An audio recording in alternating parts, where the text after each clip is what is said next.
Hey, welcome to Late Night Take 3. This is going to be a fun one today. We're talking about crossovers. It can be movie crossovers, anything. But it's going to be a lot of fun. But I've got a great panel here. Over here, we've got JTH. JTH, how's it going? It's going pretty good. I've actually never been a part of a late night on Take Three, so really looking forward to this experience. And also here we've got Paige. Paige, how's it going? Hey, no, thank you so much for having me on. I know, I was like, I'd rather hang out with you guys than enjoy 4th of July. So you guys, you don't celebrate 4th of July, so you don't have to worry about that. But no, I'm happy to be here. I've been on Take 3 before, but I've never been on the late night talk. So I'm happy to talk movies and movie news and crossovers. So yeah. But but we're going to start off with I always like to start off with the weekend box office as it is at the moment.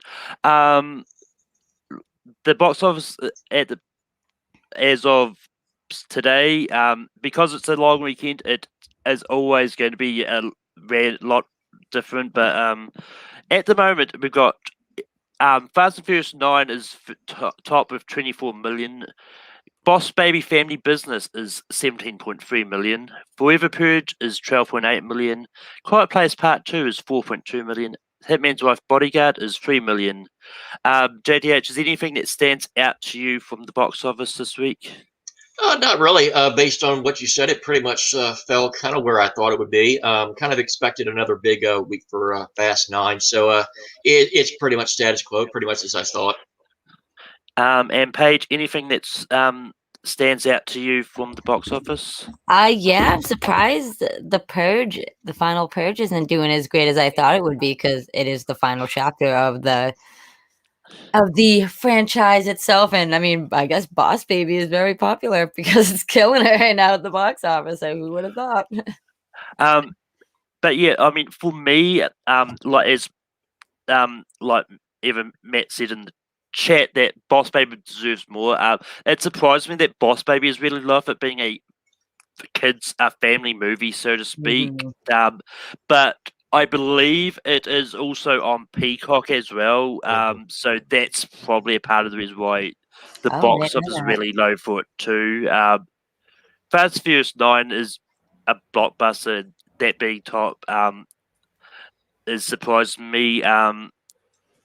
This we've got Black Widow opening this weekend, so that's going to take over the box office next week for sure. But moving on, don't really have a lot of trailers that actually ended up dropping today. Like there was a few that dropped, but the only one that I've got in my notes is the Clifford the Big Red Dog trailer. Paige, do you have any thoughts about Clifford the Big Red Dog? I mean, man, I love dogs until I saw that trailer and I had nightmares because, I mean, I remember, like, I run my own movie blog and I remember posting about this couple, like 2 years ago when they were in development of making this movie. And in my head, I just thought, why are you guys wasting millions of dollars making this live action film when there could be so much? You could, with the budget of that movie, you could have made like 10 solid, great indie films or like low budget horror films or anything else besides Clifford the Red Big Scary Dog. Like, I mean, from the trailer, yeah, halfway through, I literally watched half of it and I was just like, I can't do this anymore. I was like, I'm over it. Like, wasn't a fan. I'm sad. I mean, I feel like it also should have came out, I don't know, 10, 15 years ago. I don't even know if kids still watch like that or read those books anymore. So I feel like it's really late to the game on that. So, but what about you guys? JTH, what are your thoughts on the Clifford the Big Red Dog trailer? It was definitely interesting, but ultimately it got the point across. He was big, he was red, so pretty much mission accomplished on that.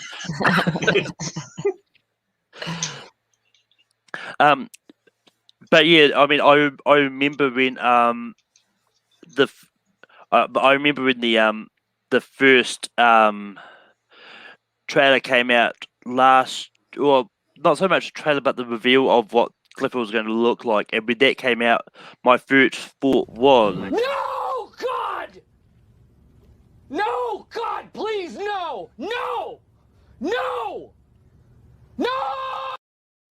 That was a great impression, by the way. Yeah, that was pretty much my reaction as well. but I mean, after actually seeing this first trailer that came out,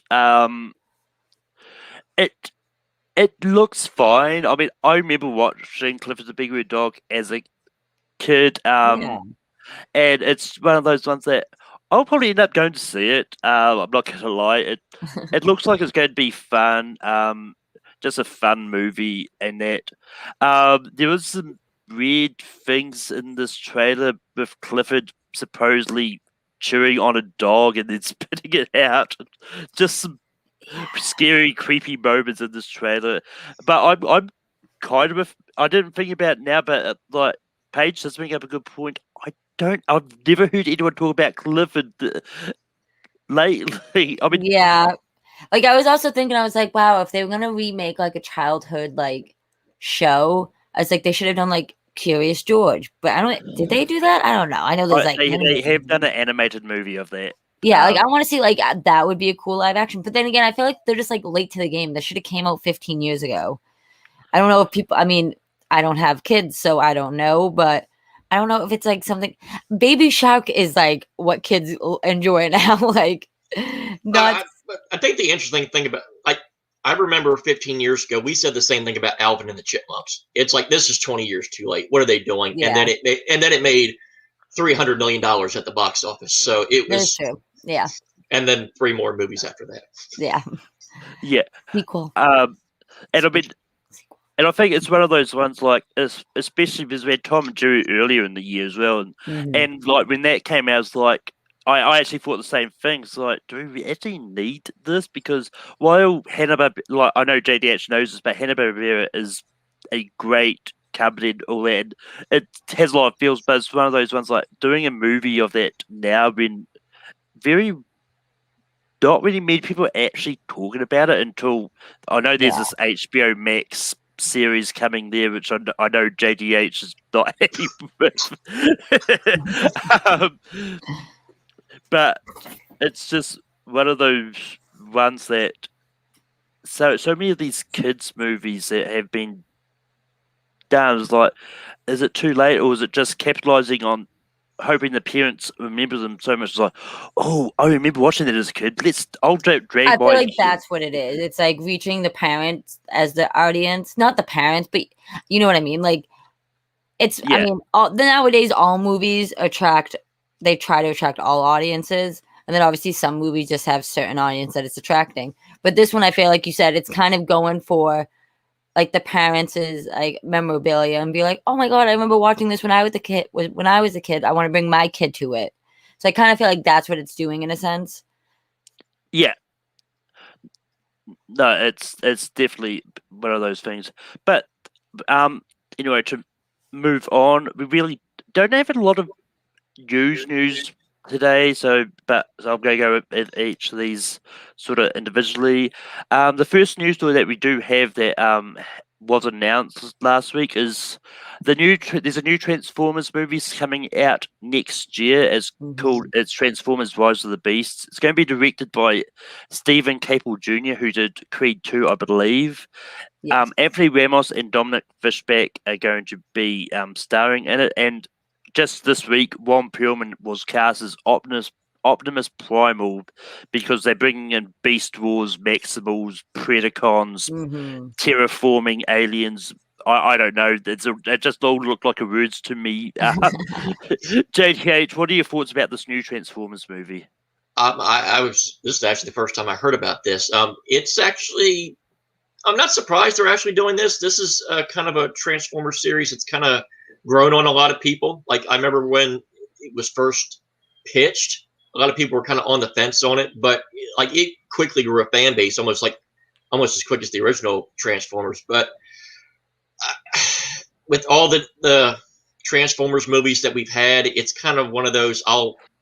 I'm kind of gonna wait. I'm gonna be cautiously optimistic about what this movie can be. I mean, as long as there's no Michael Bay, I'm sure we're already a step in the right direction. So I'll keep the fingers crossed and the toes crossed and all that, and hopefully we can finally get a universally acclaimed good Transformers film. Yeah. Yeah. And Paige, what are your thoughts about this new Transformers movie? I mean, I'm kind of on the same page as JTH on this one. I mean, I don't really know much about Transformers Beast itself. I thought it was funny when I actually saw that Ron Perlman is going to be doing the voice of Optimus Primal. I was like, wait, so, oh my god, why is he escaping my mind? The guy that voices Optimus Prime. Frank Weller. No, Peter Weller. Yeah, yes. I was like, wait, why are they getting rid of him? And then I was like reading more into it, and I was like, oh, okay, this is Optimus Primal, and then this is Optimus Prime. So I was like, okay, this is interesting. I mean, for me personally, when it comes to this franchise, I saw half of one of them with Mark Wahlberg. Those ones just didn't do it for me at all, and I think with like the Rotten Tomato scores and everything, that it kind of agrees with all the audience in a sense.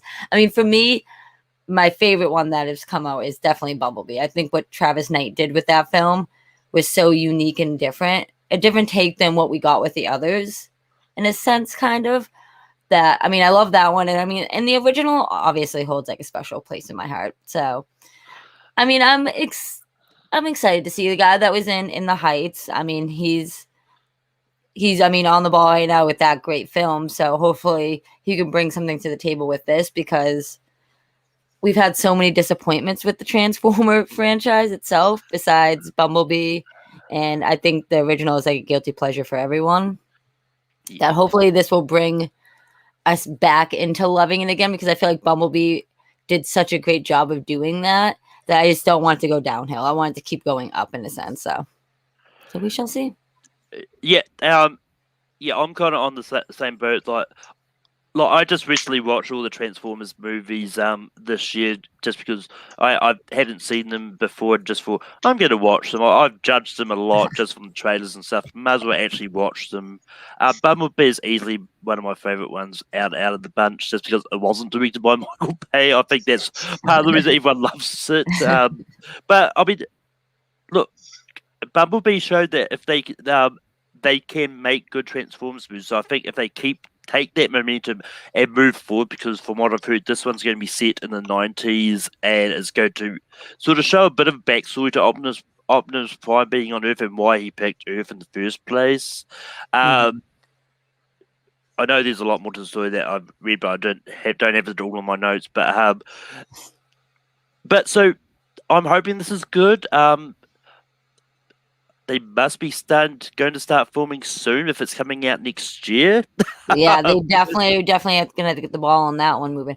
I mean, like with all movies, even Clifford the Red Dog or whatever it's called at this point, like I want all movies to do well and I want them to all be great. So, I mean, I'm just hoping that this will just keep Transformers moving up on the ladder instead of bringing it back down where it was, kind of in a sense. So, we shall see. But yeah, but moving on, talking about sort of movies that are based on things that you wouldn't expect, because I know when Transformers was first announced, it's like they're doing a movie based on a toy. Completely forgetting there was a TV series already, but we're getting another movie based on a popular Disney theme park ride, because Scarlett Johansson is going to star in a Tower of Terror movie. Yeah. I do not know much about this. I've never been to Disneyland. I do hope to go at some stage. But Paige, what are your thoughts about getting this Tower of Terror movie that we're getting? I mean, I don't think there's much released on like what the plot is going to be in a sense. But I mean, I'm excited. I remember I've been to Disney since I was a kid. So I actually remember going on that ride though, and it's scaring the shit out of me because I hate heights and everything, and it just drops up and down kind of in a sense. So, but no, I mean, I like Scarlett Johansson. She's gonna also be producing it, I'm pretty sure.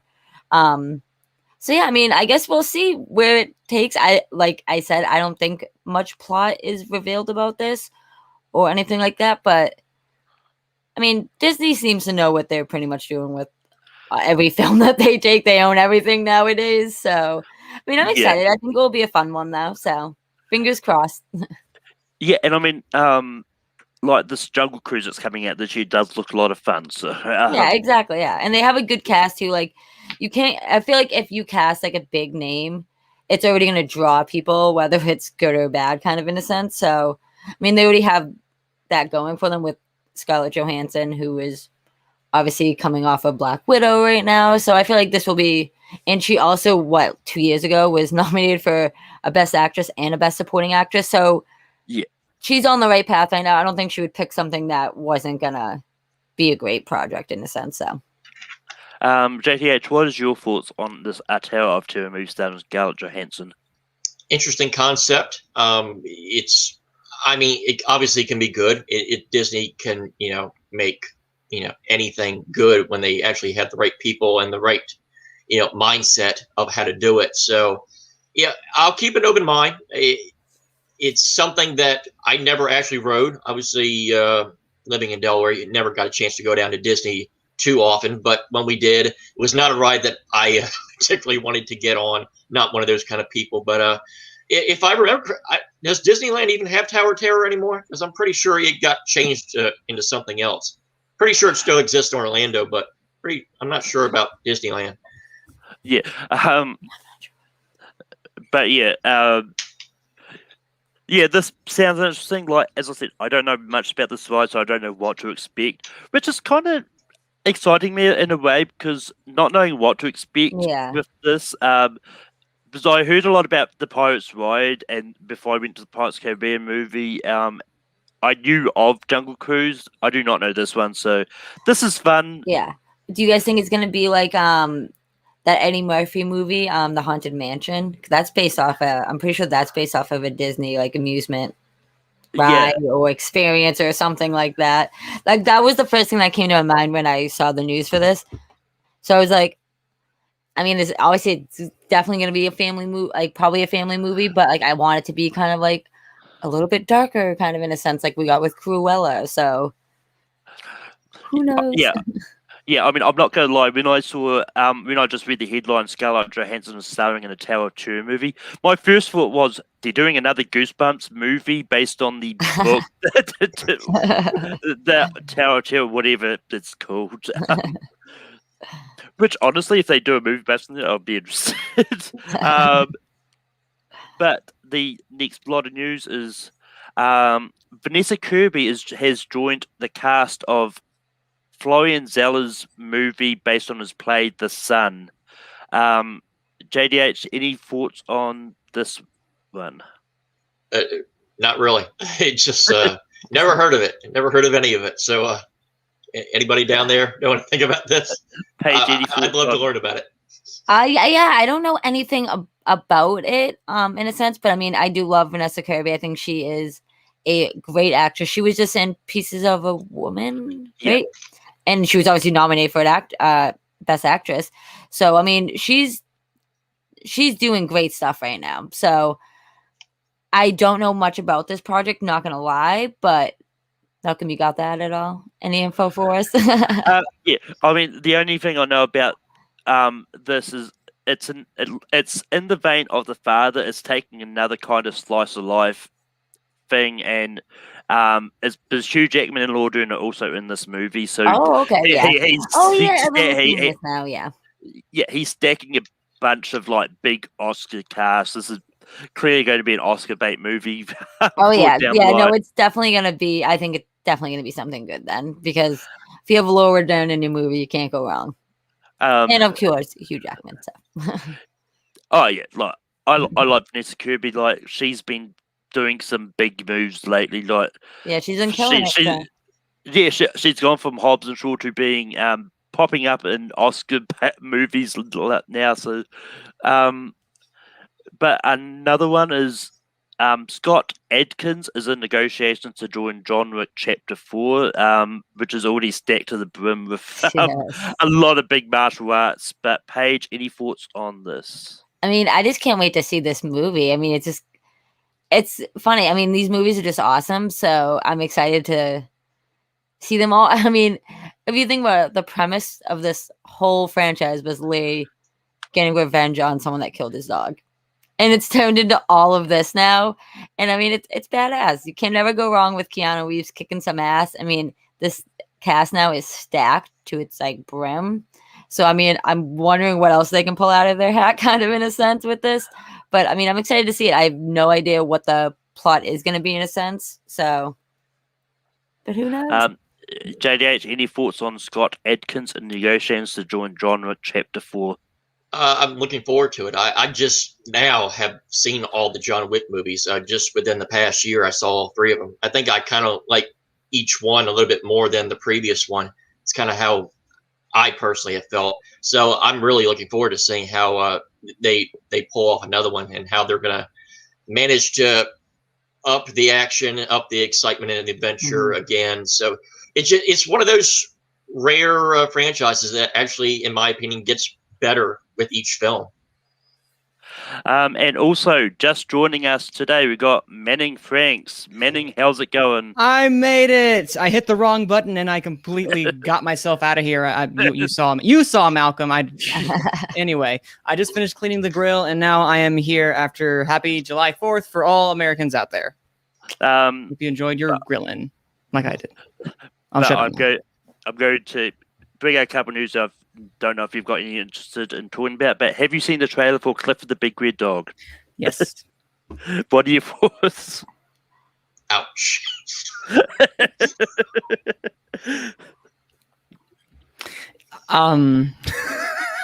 As someone who, I loved Clifford the Big Red Dog growing up. PBS Kids, I loved PBS Kids growing up. That was something I watched tremendously. Clifford was great. I feel like they've completely missed the point of Clifford in this movie. I know they're probably swinging for a different target audience because the audiences that going to see it, myself, are not the ones going to go see it. Where's my teacups? Yes, exactly. Yes, exactly. All the dames, all the sirs, the queen, nine them all. But no, it just feels like it lacks the entire heart. It just feels like a generic movie, and the dog looks bad. The CGI is not good on the dog. I'm sorry. Yeah, I'm not excited for it. I'm really sad. Emily Elizabeth, I believe, is the name of the, if I'm not mistaken, of the main character, and I really enjoyed kind of like the design of all the different characters, and including the other dogs that talk, and the fact that we don't have those. Can Clifford even talk in this? Did we get confirmation at all he's going to talk? There's no confirmation if he's talking or not. It would be even more terrifying if he could. So exactly, but with terrifying talking giant talk, because let's be honest, a giant red dog that talks, that would be terrifying. James Earl Jones is the voice of Clifford. or Jeremy Irons or something. But anyway, Manning, what are your thoughts on Scott Adkins joining John Wick Chapter 4?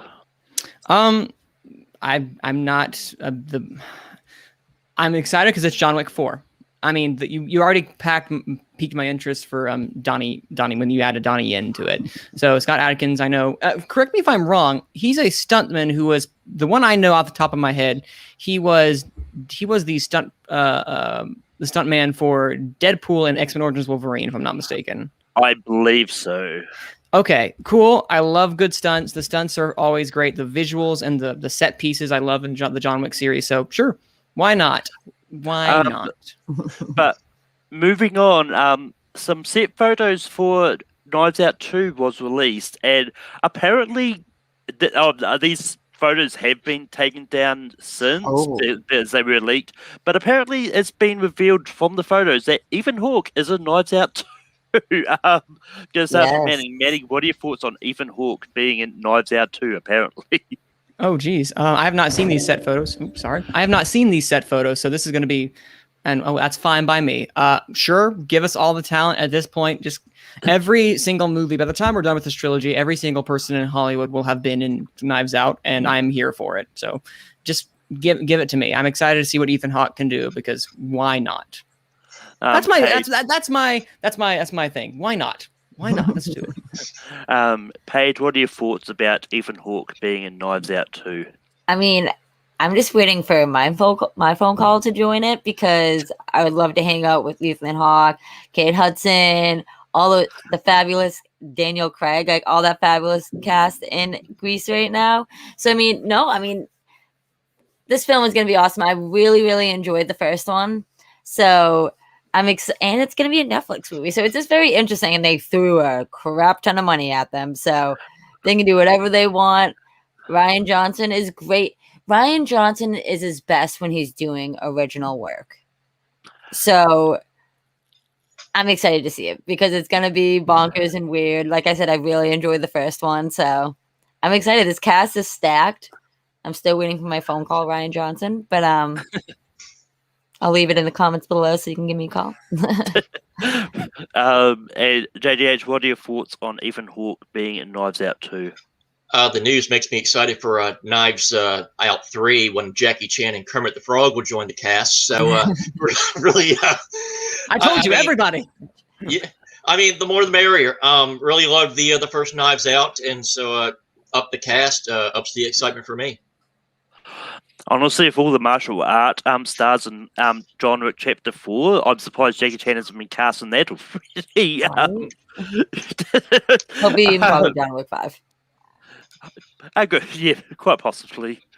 But yeah, like Knives Out 2 is going to be interesting. I suspect there's a reason that they took down these set photos very quickly after they were leaked because Ethan Hawke is one of those people that had not been revealed at all, and so they definitely either want to reveal him themselves later, or he's not going to be there for a surprise cameo.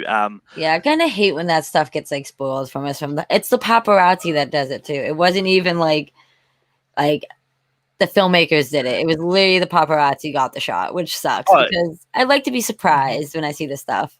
Like see my first look, the trailers and stuff like that. So when they throw this stuff at us, I'm just like, oh, like that would have been so cool watching the trailer and been like, wait, what? Ethan Hawke's in this movie? Like. But now you've leaked this information to me, so now I can blame you instead of the paparazzi. Yeah, we can blame Malcolm.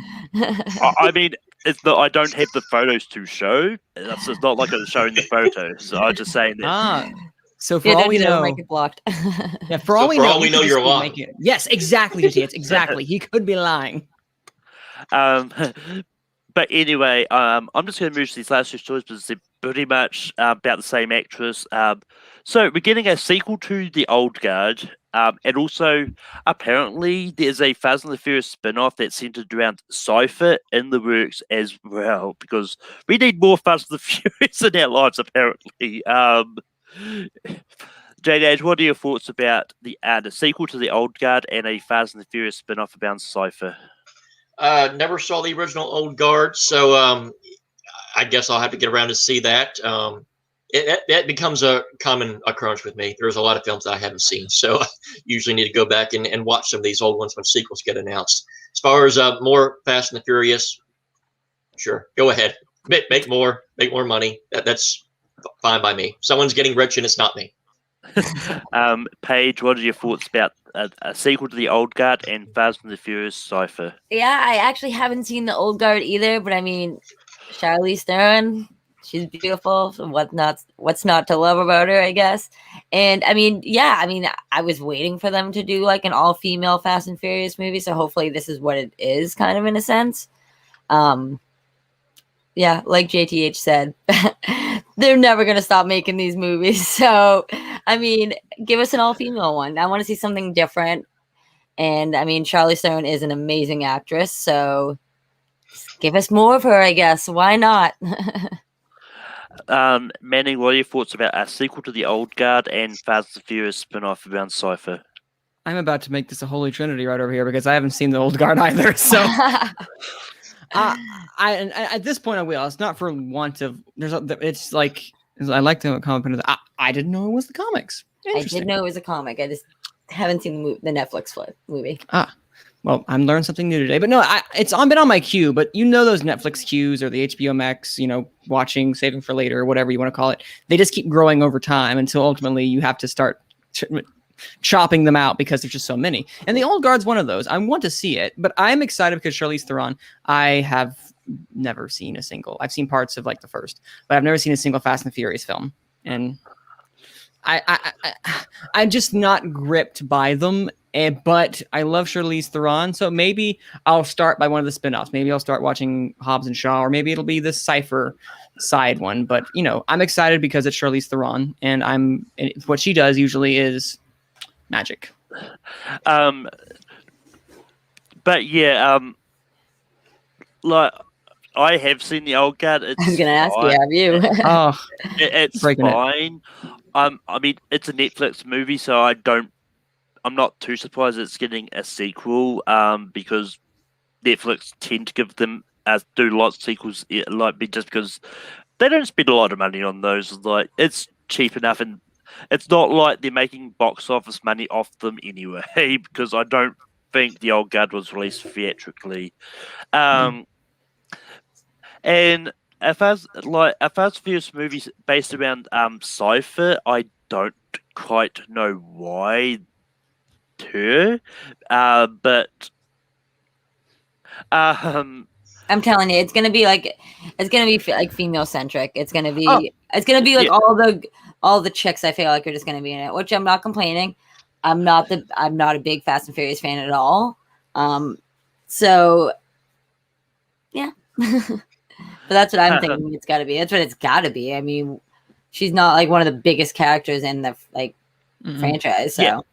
Well, I mean, yeah. So the reason I don't quite get why they're doing it is she was the villain in the Fate and the Furious and F9, and so I don't know whether it's going to be set afterwards, or before, or be an origin type story. I don't know. That's a good idea. Because apparently, in the main Fast and Furious series, 10 and the upcoming 10 and 11 is going to be the last two movies, supposedly. But they're probably going to do a lot of spin-offs. 100%. Vin Diesel is not done making money, so. But it's just one of those ones. But that's all the news that I picked up. It was a relatively slow news week this week. But so time to move on to the main topic of crossovers. And JDH, what are some of your favorite movie crossovers? Favorite movie crossovers. I was a sucker for Godzilla versus Kong. It's just one of my kind of crossover films. Also, another one that was kind of divisive on a lot of people, but I also liked not a true crossover in sense, but kind of in franchise crossover. I really like Star Trek Generations, kind of like Old Guard and New Guard meeting up. But other than that, I like a lot of the old horror movies, Frankenstein meets the Wolfman, and all that stuff too. So ultimately, movie crossovers is not really my thing. Usually, I stick more to like the TV, like the old cartoon crossovers, like the Scooby-Doo stuff, and with comic books. So that's kind of my thing. Paige, what are some of your favorite movie crossovers? For me, definitely the huge one that stands out for me is definitely like Who Framed Roger Rabbit. That's like my all-time favorite. That's like one of my favorite films ever. By Robert Zemeckis too. I'm trying to think of other ones. I mean, like I guess like Space Jam. Would you say that's a crossover? Yeah, they would say that is. Yeah, Ready Player One's another big one. I love like the old horror ones, like JTH was just saying, like Wolfman versus blah blah. Like, so I liked all those fun flicks. I mean, I'm a sucker for like Freddy versus Jason too. So even though it wasn't the best movie, but yeah, I mean, I did crossovers. So Manning, what are some of your favorite movie crossovers? See, this is really interesting because what defines a movie crossover? For instance, like you said, Space Jam, and I'm curious about that because they're all in the Hanna-Barbera universe. Are they crossing over with Michael Jordan? I'm about to say that's a different movie entirely. Like Space Jam, maybe not, but like Who Framed Roger Rabbit, I feel like is a good one. Yes, because that is a bunch of different people, and like Ready Player One's a bunch of different people in it. Yes, no, they're not like the main. Yeah, all these different properties, and it makes me question, like, have we really had an amazing? I think Who Framed Roger Rabbit might be the closest that we've had to where they're very hard to do. JTH, you'd mentioned the Scooby Doo and ones when they meet. Like my favorite one is like, I'm not sure when this was, but like he used to like Batman. You know, those were one of my favorites. The Adam West version, when he and Scooby-Doo and the gang met with Batman and Robin and they solved mysteries together fighting, the Joker or the Penguin. Those are some of my favorites because they felt so out of place, but they worked really well. And I think that we don't have a lot of those crossovers nowadays. The closest crossover we had was King Kong versus Godzilla, but we were building to that with other movies. Like it felt like we were going to get that. Yeah. We don't have many movie crossovers as much as we did back in those days. And Scooby-Doo does it really well, I think, because it kind of plays into the camp, because why are they in the same world? It makes no sense. I mean, I think the most recent one they did too was like with Supernatural too. Like that works perfectly. Like, yeah, that was good. Speaking of that, I was curious about your thoughts because they actually announced another Scooby-Doo crossover with Courage the Cowardly Dog, and I saw the trailer for that a couple of days ago. Dude, I gotta see that. That show used to scare the shit out. I hope I can scare the crap out of me when I was a kid. So I mean, I definitely can't wait. I mean, yeah, you even have like Alien versus Predator, even though that movie wasn't the best. I mean, I still love Predator and Alien, so like putting them together, why not? Like, yeah, I mean, like for me, like I know this is a little bit of a cheat, but Avengers Endgame technically can be classed as a crossover, even though it's the same cinematic. No, I know what you mean, because I was thinking of the superhero movies too. But then again, yeah, it's a bunch of different characters joining forces. So yeah, I would say that, and even like Justice League too, or Suicide Squad, I guess. Like, yeah, but and I mean, for me, like Kong versus Godzilla is fun, and all that. But to change tact and moving to the other side, Manning, what are some of your favorite TV crossovers? Oh, so now we're okay. Anything with Scooby-Doo. Now I can talk about it. Anything with Scooby-Doo back growing up at those Saturday morning cartoons. Those are the things that stood out to me personally. And then I felt like this would never happen. There's always, to me personally, a little bit of camp whenever you have two different styles or two different shows crossover, because they're not in the same universe. By some wacky frame of existence, they somehow collide. But it felt like, at least in those moments, that they were meant to cross over. And Scooby-Doo did that perfectly whenever it met. The Harlem Globetrotters is another fun one where they had them come out of nowhere. It made no sense, but it worked because they were characters within this world. And Scooby-Doo, I think, to me, is the pinnacle of how to do a proper crossover, at least in the old ones. I haven't seen many of the newer stuff. Basically anything after What's New Scooby-Doo, I'm over like, what? But most stuff back then for Scooby-Doo, Where Are You, when they had all those wonderful crossovers, those are the stuff that I gravitate toward. Come back to me too, because I'm trying to think of some more right now real fast. Paige, what are some of your favorite TV crossovers? I mean, definitely like any of the Scooby-Doo ones for sure.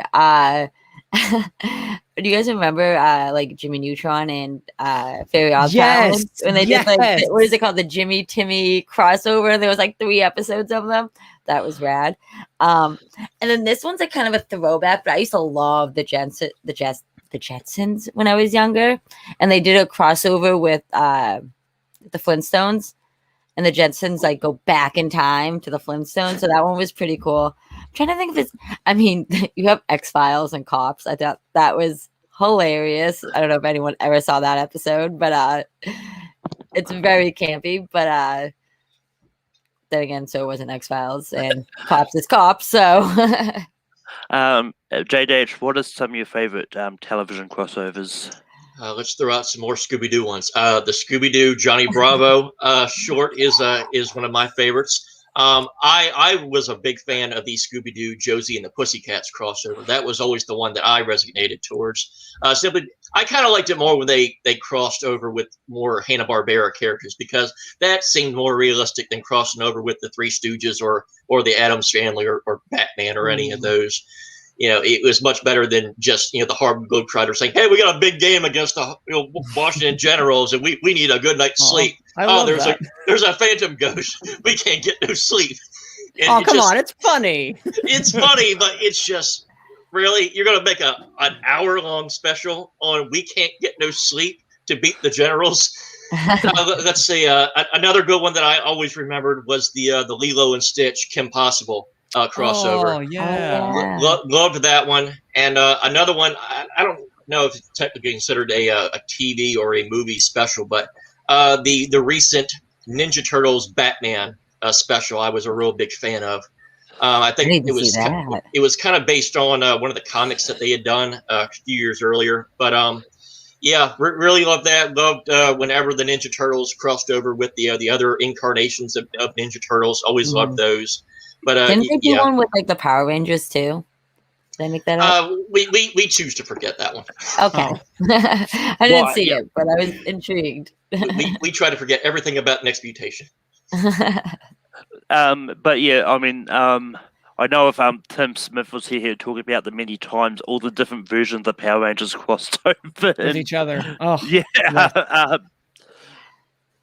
And I think there was a comic series in which they crossed over with the Beetleborgs at one stage as well, which I would have loved to see if that brought to life. I love the Beetleborgs.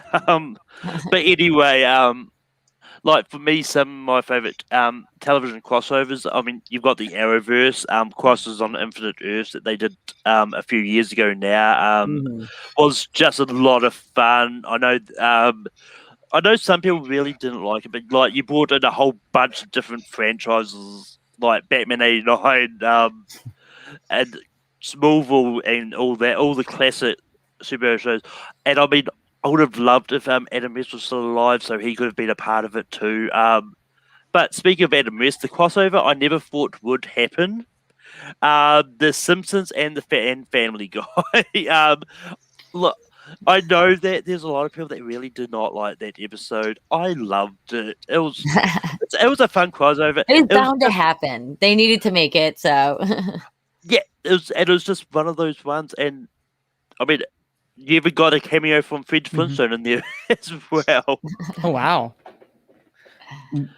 There is actually, well, if you're done, Malcolm, of course. Yeah. Okay, one that I actually remember when you were talking about Power Rangers JTH. There was one particular Power Rangers episode that was a crossover of all the Red Rangers. I'm not sure if anyone has ever seen it, but it was literally every single Red Ranger we had up until Wild Force. And I'm not sure anyone can see it specifically, but it's literally every single red Power Ranger together. I don't know what they were fighting or what they were doing. It was called Forever Red. And as a kid, I thought that was the coolest thing ever, that you could have all these different Red Rangers from these different time zones, universes, whatever, coming together to fight. And it felt really special because Power Rangers was good, campy fun. There's another one I wanted to highlight too. For anyone, I don't think it was really good. But like That's So Sweet Life of Hannah Montana or something. Yes, I was going to mention that one too, but I completely forgot. Yes, it is. I don't know how good it is, but I thought it was the coolest thing ever because when I was younger. Ooh, I just thought of a movie one too. If I can go back to that one real quick. Was when Jay and Silent Bob were in were they in Scream 3 for a hot second? Like, yeah, I dug that. I mean, I love the Scream franchise and I love Jay and Silent Bob, so I would love to see them in a Scream movie itself, just like a full movie with them in it. Kind of would be rad. Yeah. But yeah, I mean, I'll be amiss if I didn't talk about video game crossovers myself, because I don't know if anyone else is a big video gamer, but one of the, and Maddie knows the one I'm going to mention, Kingdom Hearts, Final Fantasy and Disney crossed over. It was just ultimate fun. Anyone else got any other video game crossovers they want to bring up? Does like Super Smash Bros count? I'm not a video a gamer, but like I love Mario Kart and I love Super Smash Bros. And that was like my shiz back in the day. I mean, it still is. But if anyone's ever like, I got Super Smash Bros, I'm like, let's get it. Let me be Kirby real quick. Like,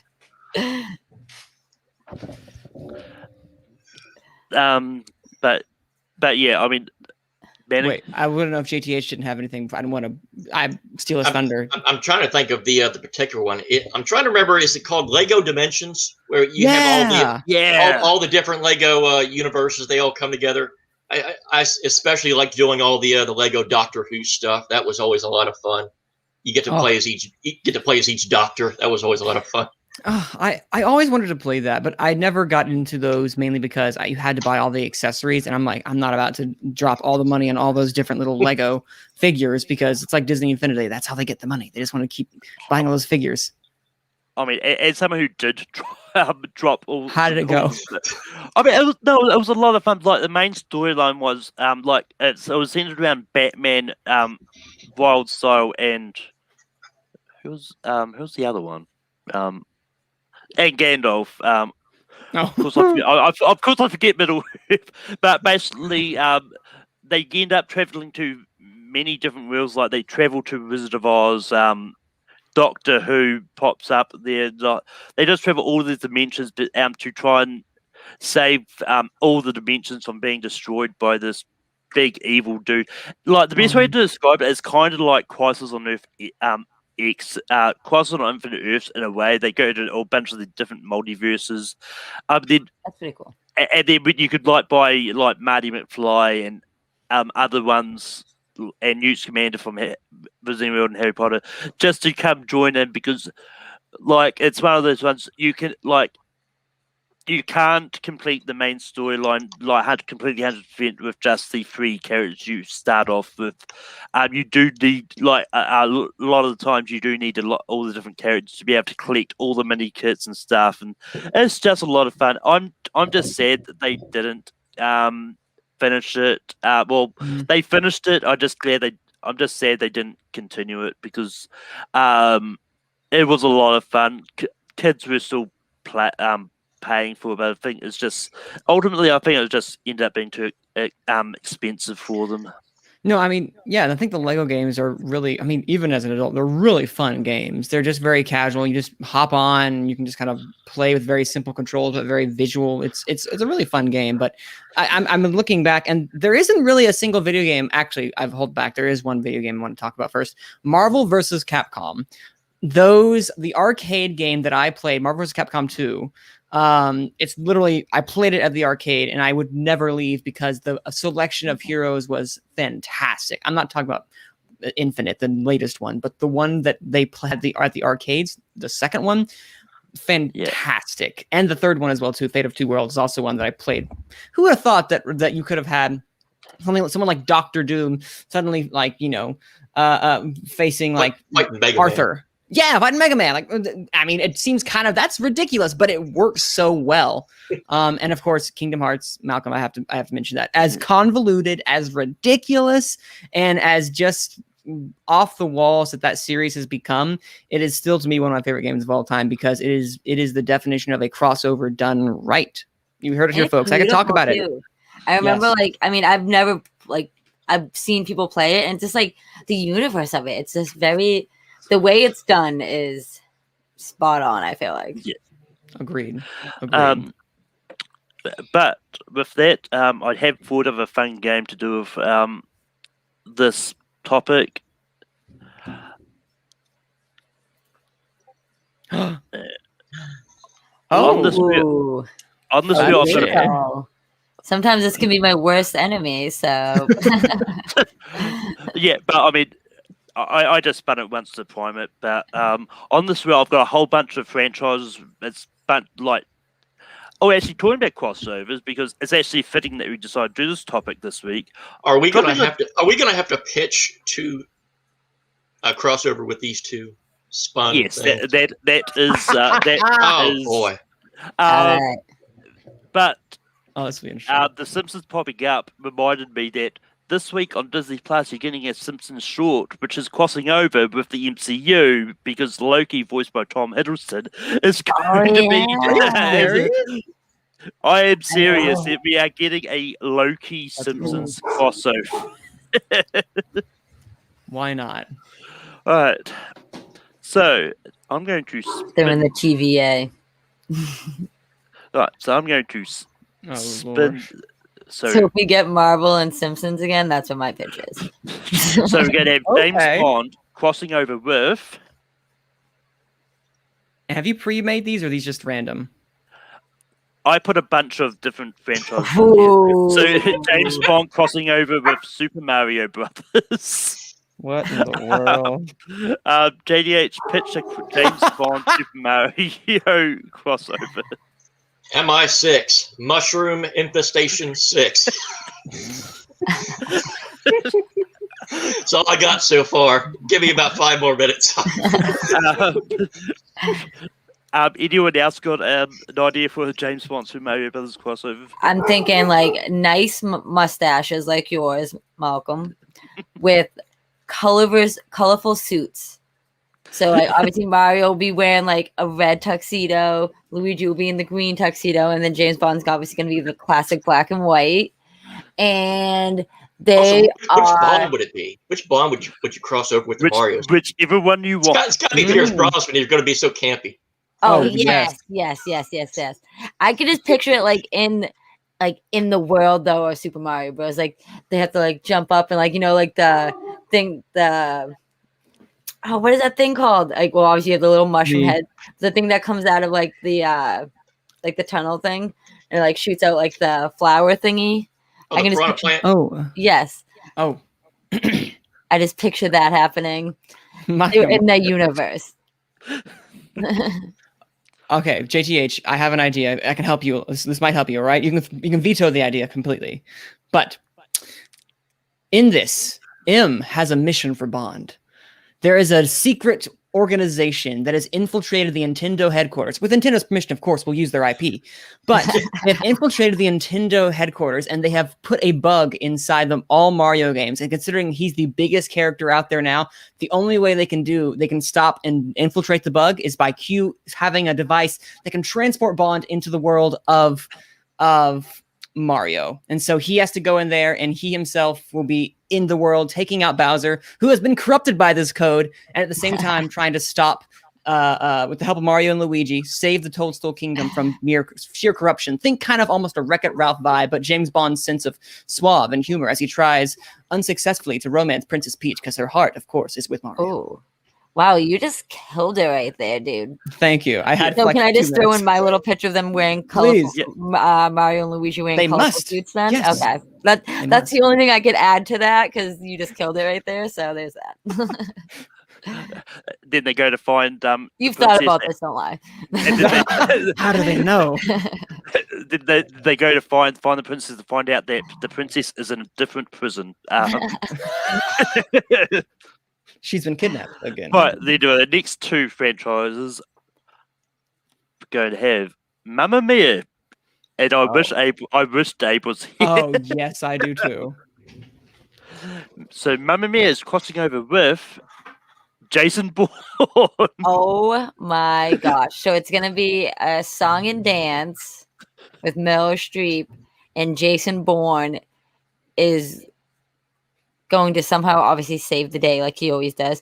But if you guys ever notice in any of the Jason Bourne movies though that they do not like the women in it. They always kill the women that he gets closest to. So I don't know how this is gonna really play out, but obviously they work for what is it? I can't remember what it is. What is it? Blackstein, Blackburn? It's yes. It's Black something. But Mamma Mia actually is like secret agents and work with them. The Abbott assassins. There you go. You can dance. Manning JDH, any ideas on a Mamma Mia Jason Bourne crossover?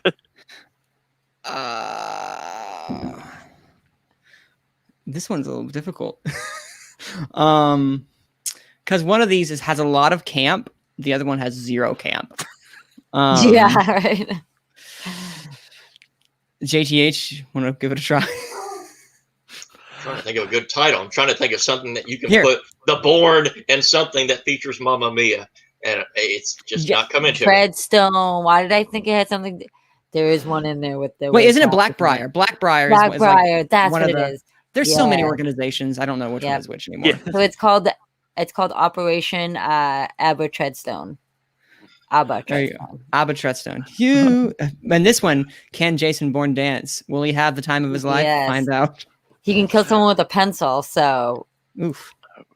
he can definitely add some dance to What it. about that one? All right, the next two. I mean, I'm not taking any of these franchises off, so we might get double up. But we've got Lost. Ooh.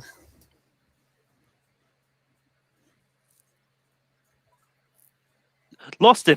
I'm this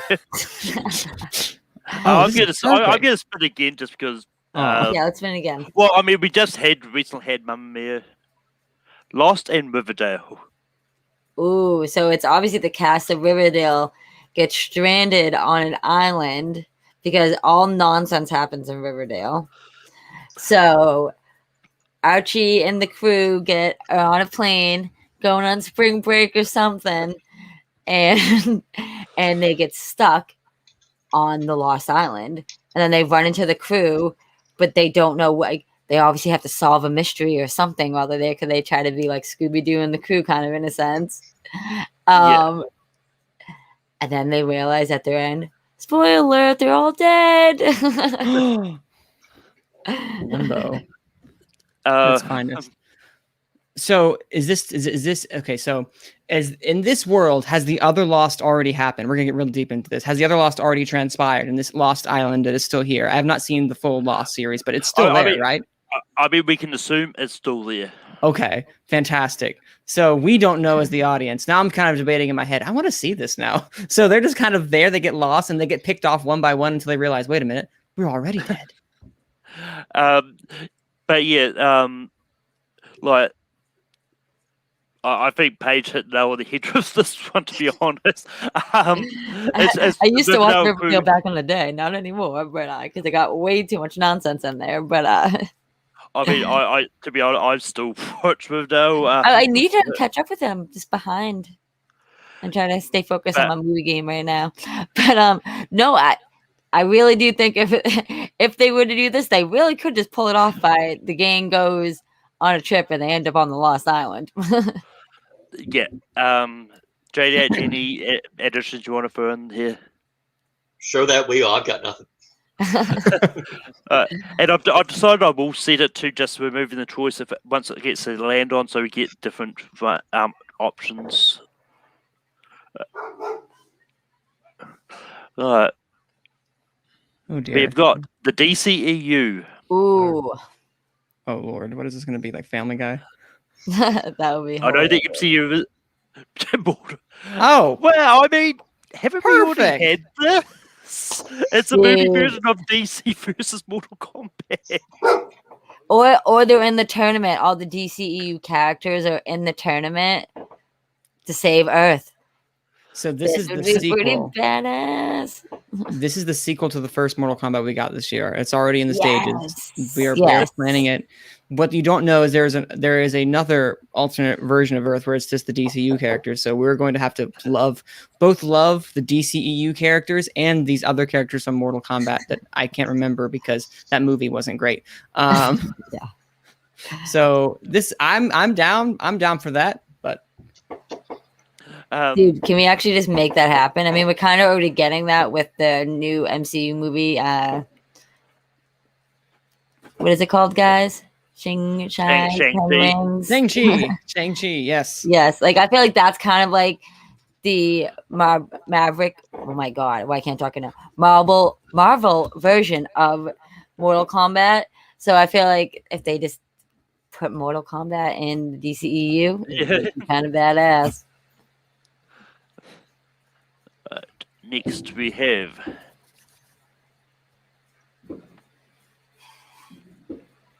Despicable Me franchise. All right. Oh dear. Rocky.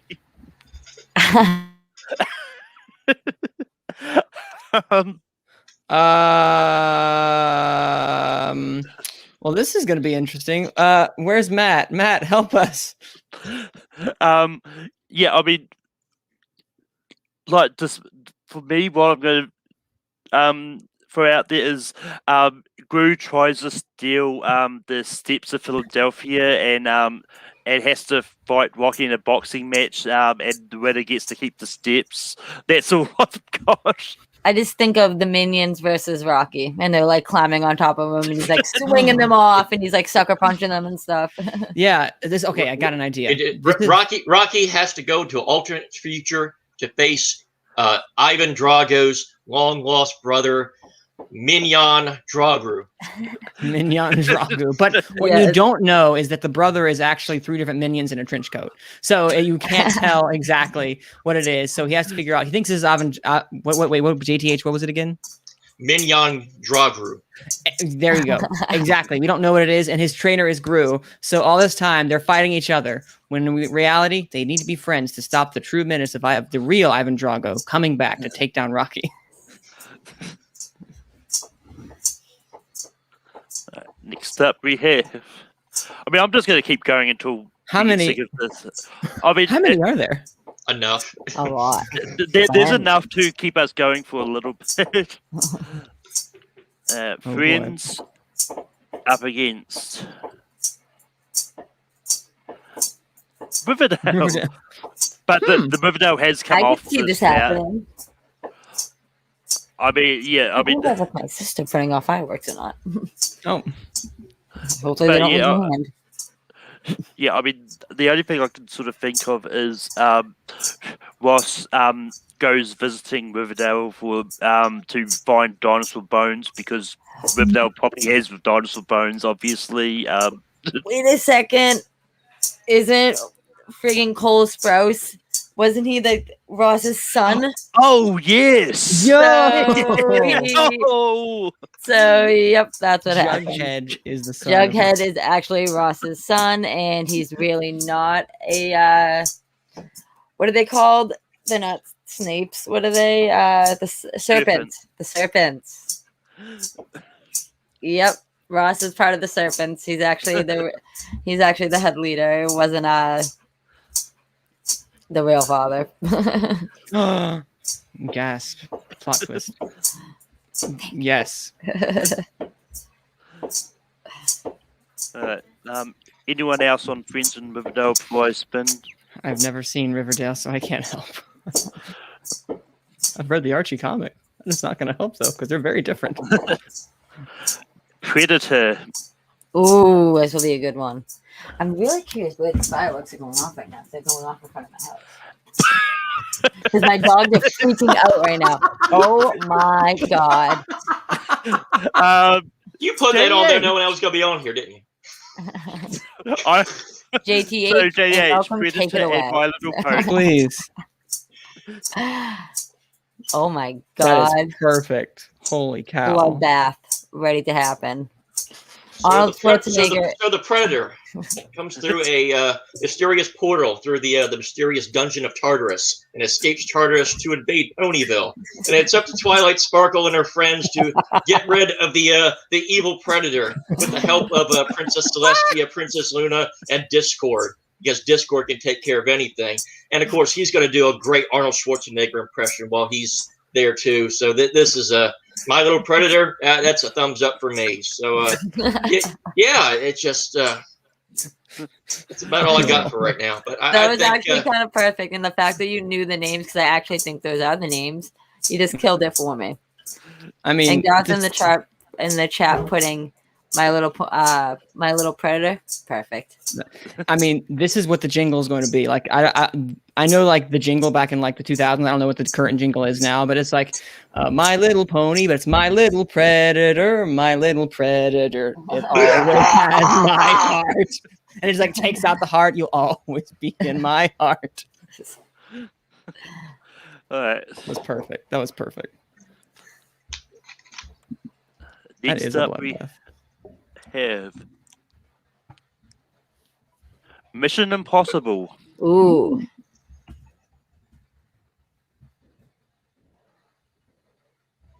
and Lethal Weapon. I mean, this is probably a self-explanatory one.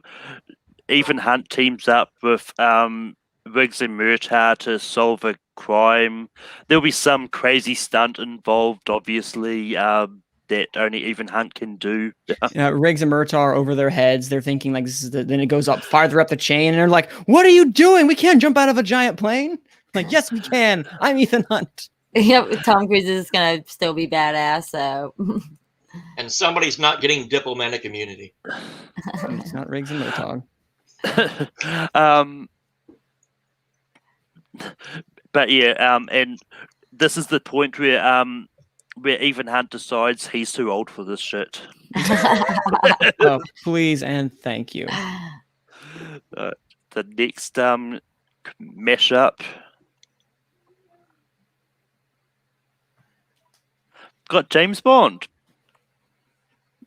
And Mr. Bond and Kingdom Hearts. what? wow, that would be an interesting one. That would be pretty cool, actually. Though. So in this Like- world, apparently Disney's bought James Bond. They've Obviously. bought everything, so yep, sounds about right. I mean, this is the only thing I can think of is Donald Duck. And goofing that travel to James Bond to help him with one of his cases, and they magically appear in tuxedos, which I really want to happen now that I've just set it down. Oh, please. Okay, this is the picture because usually what happens is they always adapt a famous movie. In this case, let's do Goldfinger, since that's probably the most famous James Bond movie. So they appear, Sora, Donald, and Goofy, the gang appear just as Goldfinger is about to laser James Bond in half, and they're like, "What's going on here?" And they get all into goofy interactions, and they save James Bond, and through that, the movie starts to derail, and they have to go stop Goldfinger from trying to steal the mint or steal the U.S. mint. Yeah, that's it. Yeah, and all the heartless, Goldfingers or theme song or people who sung the theme song. They are literally golden heartless.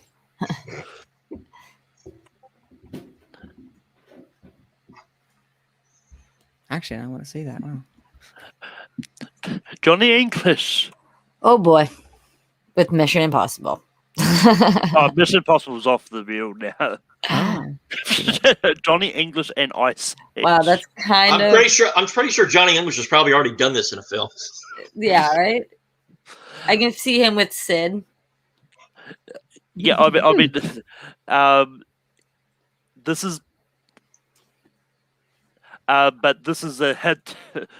This is a slightly difficult one because, just because at this stage Johnny English hasn't introduced time travel, so maybe this is where they introduce time Well, that's travel. what I was thinking. He somehow comes across a time travel machine and heads back to the Ice Age and meets Sid and the rest of the crew. And he tries to save, I don't want to say apocalypse, but the ice. What is it? I don't even know what happened. Ice The Ice Age. Age from happening. Like, Yeah, Lots of things.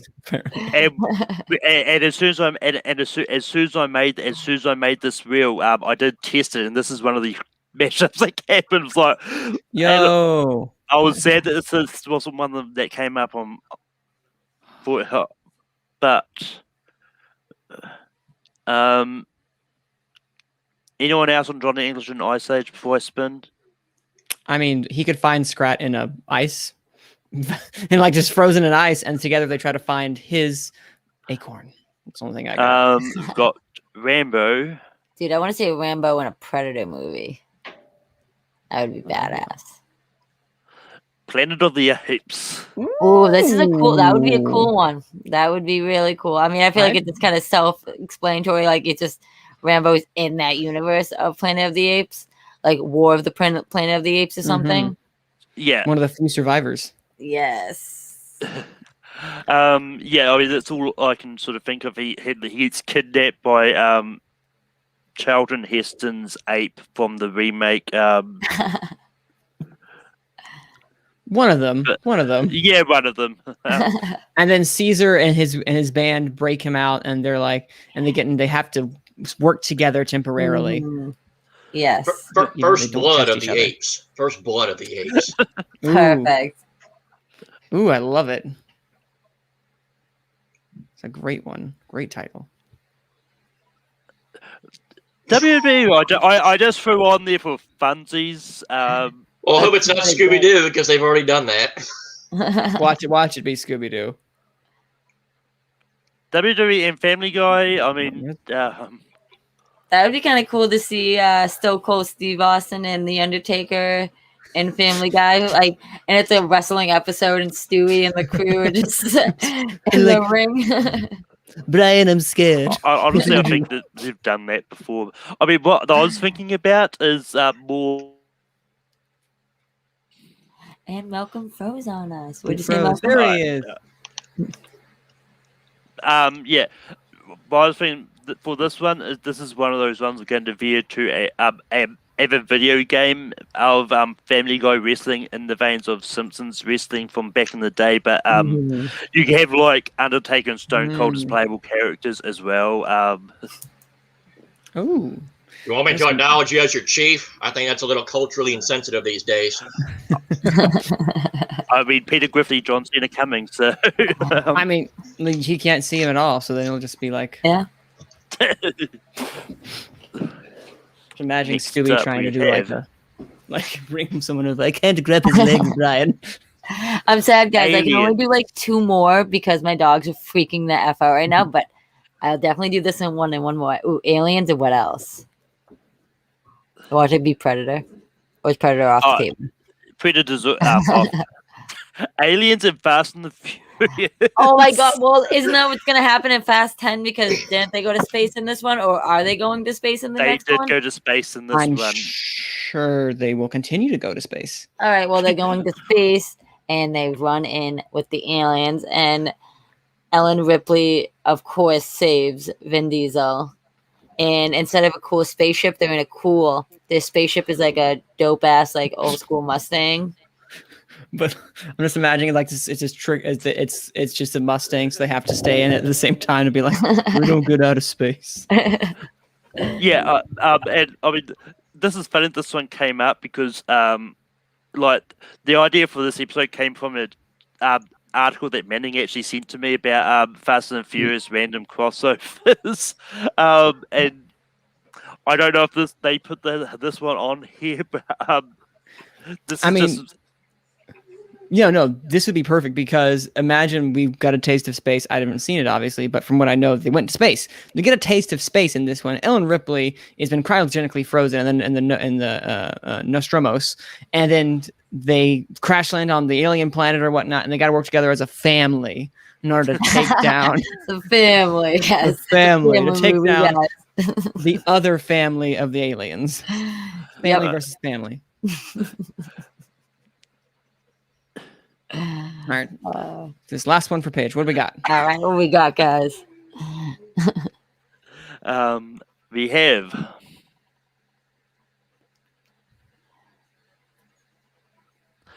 Super Mario Brothers. Hello there, Super Mario Brothers. And the TV show Timeless. Ooh.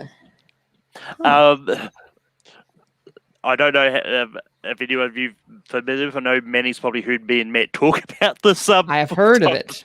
I've never seen Timeless no, I'm thinking of Once Upon a Time. Is Timeless the show that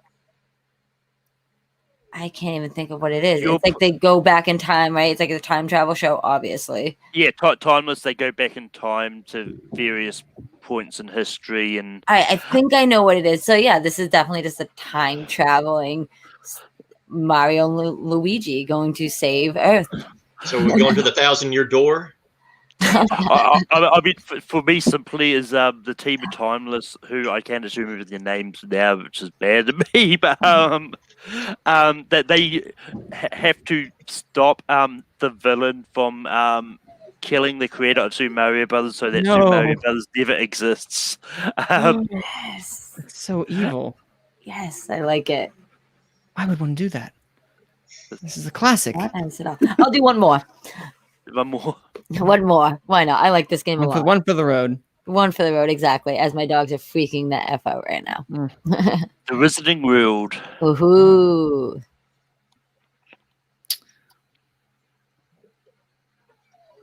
And Middle Earth. I actually saw this today when I was like looking at shit. Like, what would happen if this was if this happened? This is I mean, the one thing that I could think of off the top of my head anyway is Hermione has a mishap with a time turner, ends up going back too far, then watching antenna ends up being trapped in, nice. in Middle Earth, and then ends up joining the Fellowship and helping Frodo destroy the One Ring. Yes, like Harry and Frodo team up to destroy the ring, or they're destroying the Velcrosses or whatever they're called to kill Lord Voldemort together. Or you can just have Dobby and Gollum. What's his other name? Gollum and what else? Smeagol. Smeagol. That's what I was gonna call him, Smeagol. Was Gollum and Dobby just like hanging out, kind of? You're very mean. Oh, okay. So basically, in this, it's because Malcolm, and you established that, in fact, Middle Earth is thousands of years, millions of years, whatever before the Wizarding World. Correct? They're in the same. Yeah. They're not different worlds. They're the same world. Correct? Yeah. Yes. Okay. So we've established that. Okay. So that means they've traveled back in the past. Hermione gets lost, and they're like, "What happened to Hermione?" So they have to send people back to find her. So Harry, Dobby, and Ron, this is in between, like, let's say, I don't know, Half-Blood Prince or something. Somewhere not the very end. So they're going to go, this is in between, which you don't know. So they're going back. Frodo and Sam are very confused why Hermione is with them. But in the meantime, Ron, Harry, and Dobby are joining Legolas, Gimli, and Aragorn on their journey. So it's a little separate, but they all get to share in the adventures at the same time. So that would be a really interesting thing. So we have branching stories, but how they interact with different characters. Yes, I actually want this to happen, so I hope it does. Just throwing that out there. We can all write the screenplay. I think we just got the concept down, so we just got to write the screenplay now. Yes, there you go. Perfect. But guys, I do have to go. I am so sorry. Happy 4th of July, everyone. Hope everyone's being safe out there. Hopefully everyone's animals are okay for the fireworks. My dogs are not right now. But no, thank you guys so much for having me on. It was a blast. I really like this game. It's really fun. So I think every time I'm on Take 3, even if we're talking ranking, we'll still do this somehow at the end. Anyway, where can people find you online? You guys can check me out on Instagram and Twitter at Front Page News 9. And I also run my own movie blog titled Feature Flicks Without the C. Can't talk today. And guys, July 21st, this girl goes against Rachel Switchblade Silverstreeny, guys, and we both want our first W. So everyone stay tuned to see what happens. So my goal is to take that victory and keep the suspects on our winning streak right now, guys. So, but no, thank you guys all so much. Enjoy the holiday. Enjoy the rest of the game. I will probably still be watching, so I'll chime in the chat, guys. So yeah. Bye, guys. Thank you so much. Yeah. My page. And then there were 3. Yes, that is definitely true. It's very unfortunate. Be conscious, everybody, about animals, okay? Please. I mean, my dog's freaking out and no one's eating on fireworks at 1 in the afternoon. I was about to say, is it New Zealand's Day of Independence? But we have The Office. Oh. I'm liking this game so far. So far, we've pitched about $90.5 billion worth of revenue for a studio. I know. The Office is crossing over with Back to the Future. Back to the Office. Oh God. Oh, that's what that's post-COVID world right there. Back to the Office. Yeah, this is all I'm thinking of now is a TV show with Marty working at Dunder Mifflin somewhere in 2020. It was like, and he finds that and Doc Brown comes to visit him in his time traveling train and goes, "We need to save her. We need to go to China and figure out this cause of COVID and stop COVID and Oh wow, they're going save full the world." Back to the Office just became a documentary here. I know. It's Great Scott, Marty. Scott Marty. They started the COVID. No, what we could happen is okay, Michael. I've not seen many episodes of The Office. I've only seen a couple of them, but from what I can gather, is it Dwight? He's the one who's against Jim a lot of the time. Dwight, correct? Yeah. He comes across a DeLorean and he thinks it's really cool, so he purchases it from someone who looks a lot like Doc because he's like, I want to get it out of here, get it away, just take it from me. It's nothing but heartache. So he buys it, and in fact, he and Jim use it. But they come back in another time frame, but it's around the same time as Marty McFly. So they come across Marty McFly, who's also in the past. And so there's two DeLoreans at the same time. So it's like, what in the world's going on? That's all I got. I think you just crossed the streams. I did. I crossed the stream. So, and now we got Ghostbusters in here too. Holy cow. Ghostbusters isn't. Wow. I think I put Ghostbusters in here. I actually don't remember. Yeah, I don't know why I put these in, but why not? Oh Lord, oh wow, this will be interesting. Keeping up with Jones. Keeping up with the Joneses. Long lost treasure of the Kardashians can be rescued for a museum. Garth, that's a good one. He could be. It should be. It should be that is what she saith. It goes back in the Middle Ages.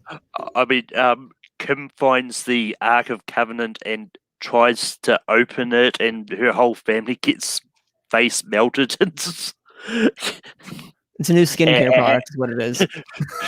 Yeah, and Indiana Jones just pops in, going, "I told you not to open it." Okay, what I'm envisioning right now is they want to. This is all taking place, and they're still like the way they shoot the reality TV show. This is still going on, but they want to try to get in touch with nature. So they hire the best guide / adventurer they could to take them on this journey into, let's say, South America, somewhere in the jungles of South America and the Amazon. They want to try to go on a fun adventure to find the heart of the Amazons, to find the Amazon warriors. And he's like, they don't exist.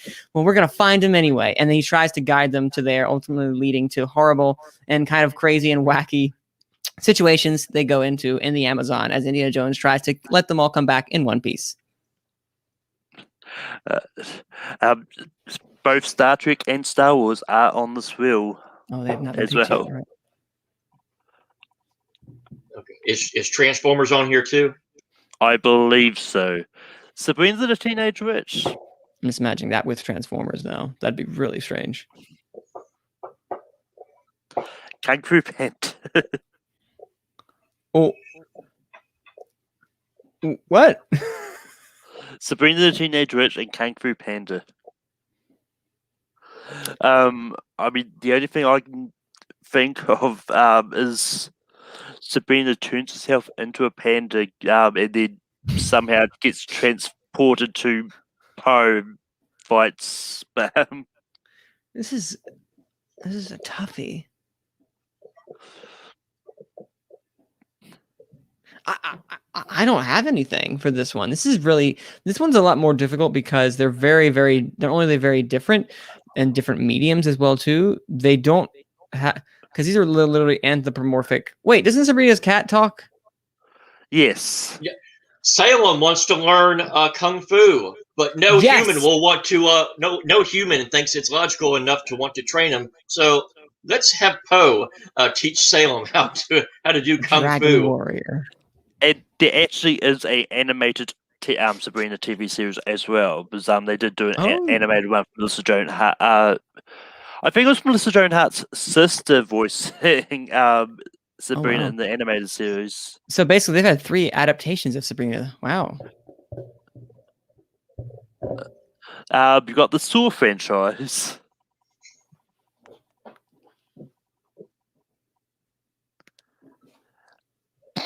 Oh. How did I meet your mother? With a saw. Yeah. Like, well, I mean, this is. I mean, this one is a. Um, Yes. this one is a kind of obvious one. John Kramer realizes how much terrible people all the cars of How I Met Your Mother is, so he traps them in elaborate traps. Barney's one is a suit which just keeps not looking right and just ends up cutting off his circulation. Oh, jeez. This is body horror. That's one of those bits where it's like, you want the long version or the short version? How I Met Your Jigsaw. How I Met Your Mother were the only two that survived. So by default. It's the reverse of the series. The mother is the only one that survived. Yes, there you go. Oh. The mother is Jigsaw. That'd be a plot twist. You heard it here first.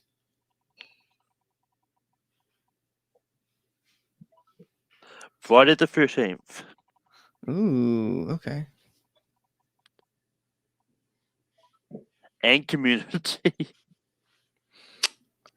This one feels self-explanatory, I would think. Like there's a special of Community, and they think it's a Halloween special, of course. So they're going about their day. I've only seen a few episodes of Community, but they're going about their day. They're doing their thing.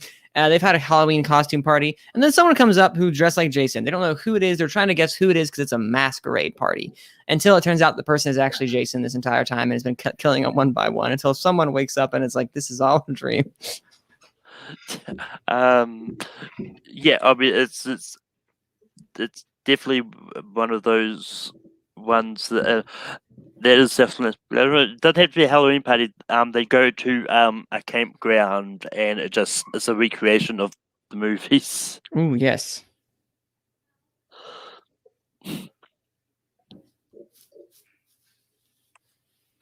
Ooh.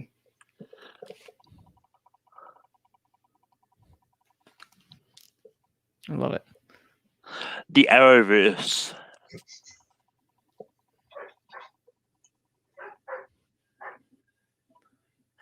And there we are. Ghost. Oh, God.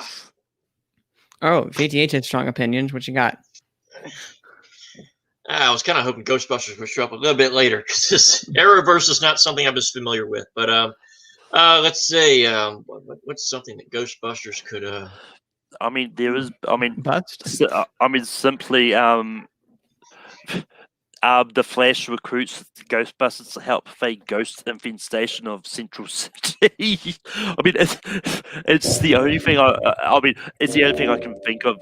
I mean, like JH, this is one of those ones that I really get no idea how to do this because Of all the ones that got spun with Ghostbusters, it just doesn't work. Yes, Constantine. Okay, I'm about to say there has to be someone in there because I've only watched a few episodes of The Flash and a few episodes of Arrow. So that would have to be the case. Constantine has to work with the Ghostbusters, and then it's them realizing, guys, ghosts are all over Star City. and we've got Boy Meets World. Who does Who Boy Meet? Who has does Boy crossed Meet? over with Sabrina the Teenage Witch? We're about to find out who fact. the boy meets. Star Wars.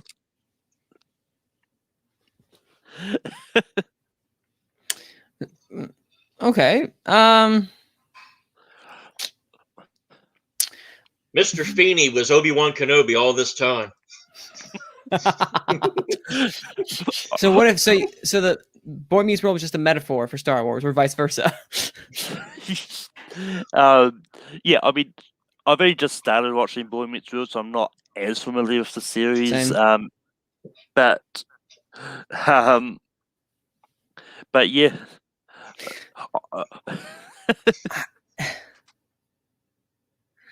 He does. Mr. Feeney's like, Mr. Feeney seems like a really great guy. So he's the guy. I'm sorry, Luke. He was the one that will bring him back to the light. I was hoping Sales was going to end up crossing over with Star Trek. Oh, that would have been too good. Way too good. Hope it's not X-Men. We've got that already. I don't have the X-Men on here. Oh, what a shame. Oh. We've got the Simpsons. The MCU hasn't Alright. spun yet, so I really hope we don't end up having to pitch the straw that's coming out this week.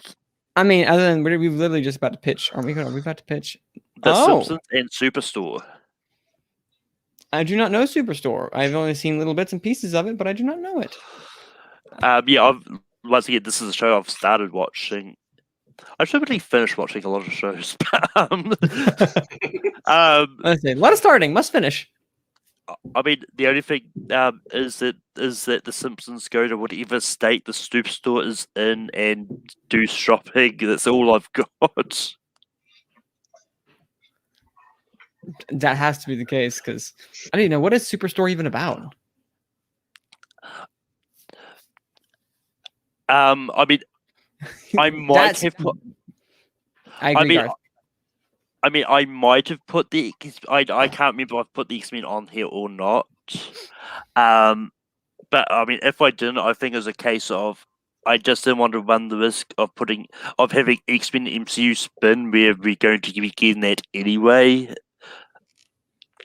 True, but the X-Men and X-Men's like Yeah. Transformers. They've pretty much crossed over with everything that you've got on this wheel by now. Feels like that at least. Well, they haven't crossed over the Simpsons yet. Nightmare on Elm Street. Just wait till next season. Next season. And the Muppets.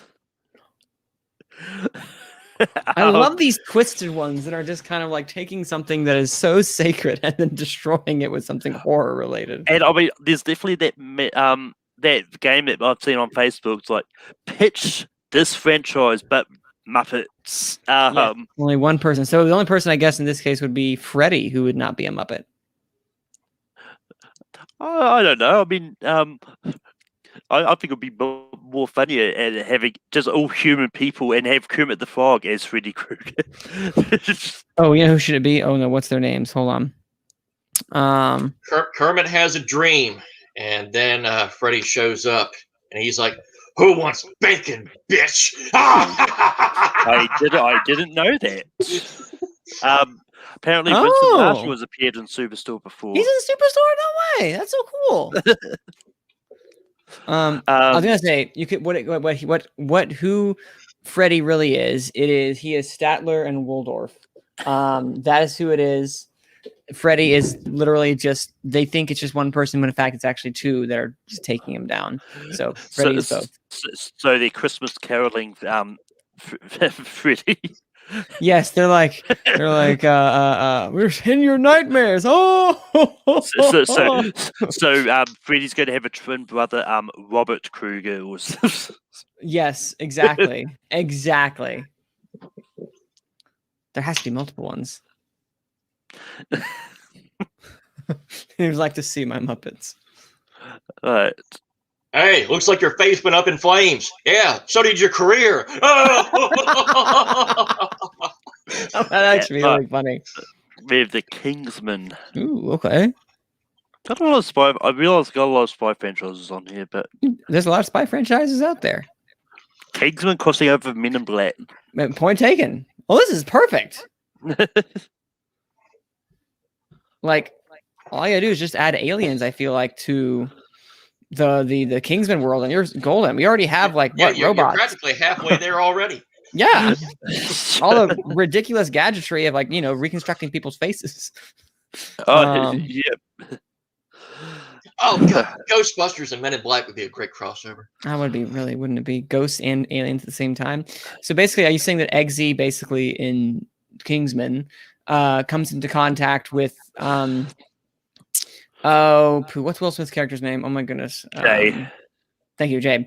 Comes into contact with him one day. They're just they run into each other. They have the same mission, and it turns out the person that Eggsy's coming after or going after is in fact an alien, and they have to work together to take down this person. That's usually what happens. They have to team up to take down a greater threat. Yeah, Eggsy becomes Agent E. Ooh, I like it. Gets his own Series 4 deatomizer. Like, what's this? Final Fantasy. And Disney. I didn't make Disney its own franchise. That is a vast franchise. Hello, Mr. Bourne. Jason Bourne and Final Fantasy. I got nothing. I really do. See, Final Fantasy is so broad because it's not just a singular game. It's multiple games with multiple characters spanning multiple worlds. So maybe in this world you have like It's a Bourne Operation fantasy. Treadstone. it's a Bourne fantasy, exactly. Like this, Bourne fantasy. but instead of just being able to assassinate people, he can summon like Bahamut or something, or Shiva, and that's his special power that he can do to assassinate people is by summoning and using magic and growing his party. Like The doing Bourne collectibles and Ultima. items. The Bourne Ultima. Ooh, yes, the Bourne Ultima. I'd play that game. Final Fantasy, the Bourne Ultima. And Mamma Mia. God, how many times are we saying Mamma Mia so many times and there ain't no Mario? Mamma Mia and the MCU. The MCU. Interesting. I mean, Stellan Skarsgård is in Mamma Mia. Right. So, Dr. Eric Salva gets contacted from his long lost daughter. Wait, are you saying that he's the same character?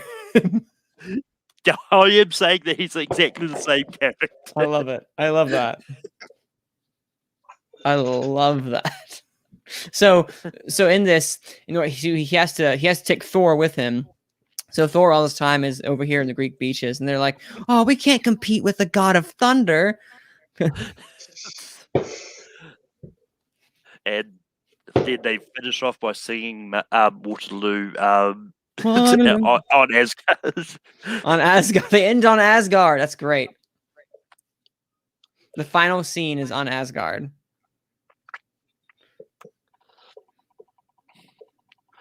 But luckily, that's the last time we're going to see Mamma Mia anyway on this route. Alrighty. Once again, another spy franchise. Wow, there is a lot of spy franchise. Austin Powers and Johnny English would have been a good one.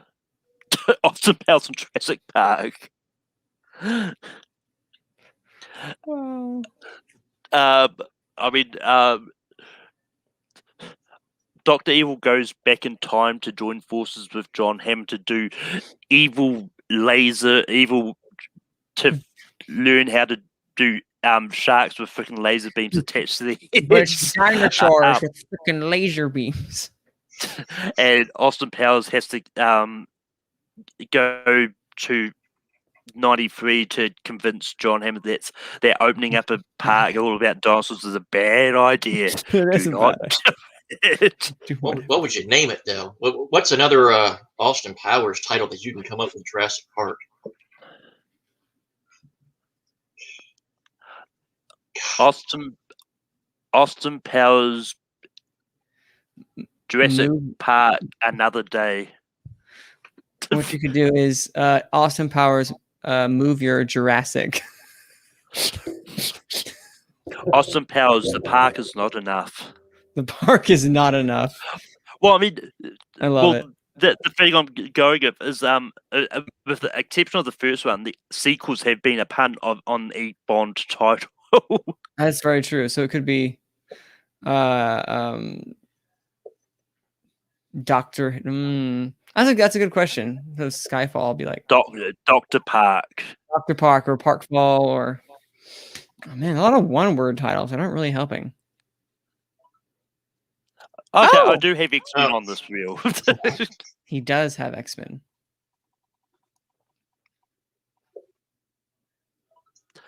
And Lost. Alrighty then. Well, this is actually easy. The Lost Islands is actually the Savage Land from the X-Men comics. And X-Men have to go to find the smoke monster, which it is revealed is a mutant all along. These fireworks, I swear. No, that's a good. That's a great one. So, like, are we saying that the creature Sauron is literally just the person behind all this, like just pulling the strings? I did not know that there was a thing. I didn't know that either. Is that new X-Men, old X-Men? I never heard of Krakatoa. I haven't heard of it myself, but Garth is a big comics guy, so I know I can trust him. So, I trust you too, sir. oops, and I forgot to bring the wheel back up for a minute. The wheel is And here we go. We've got Star Trek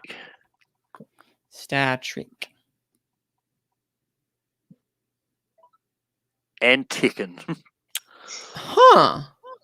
I mean, this is another one which I'd say is simply like if you go video game crossovers, like Tekken versus a Star Trek universe, get Bones versus what's that dinosaur guy? Yeah, I've played it once. To me, Tekken was not the same as what did Garth say? I missed that. Oh, really? Wow.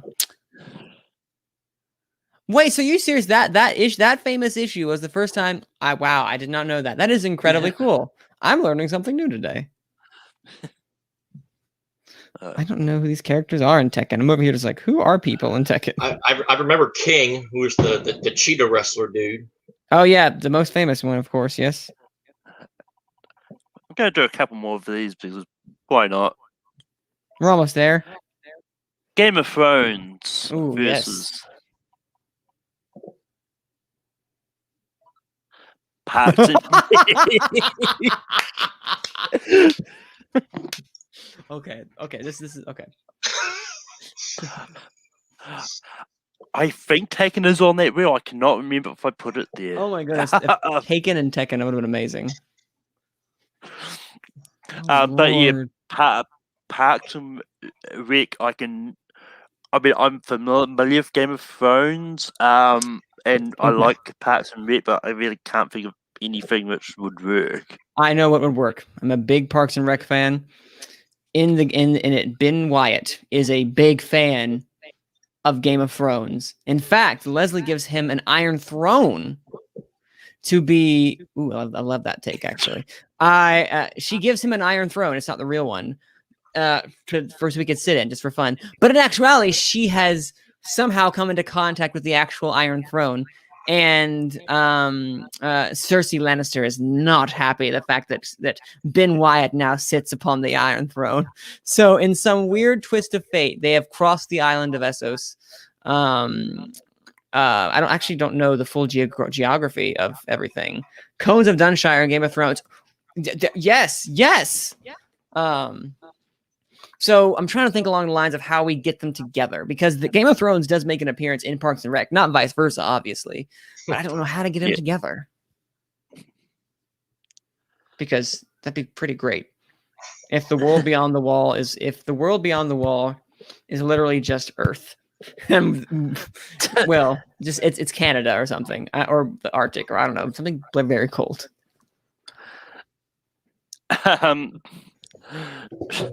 But yeah, Dad, anything on Game of Thrones and Parks and Rec? Nope, got nothing. It is all about the cones, Garth. It is, in fact, all about the cones.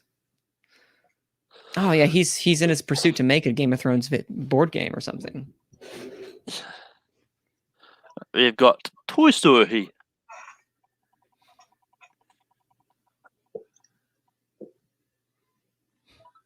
And Pirates of the Caribbean.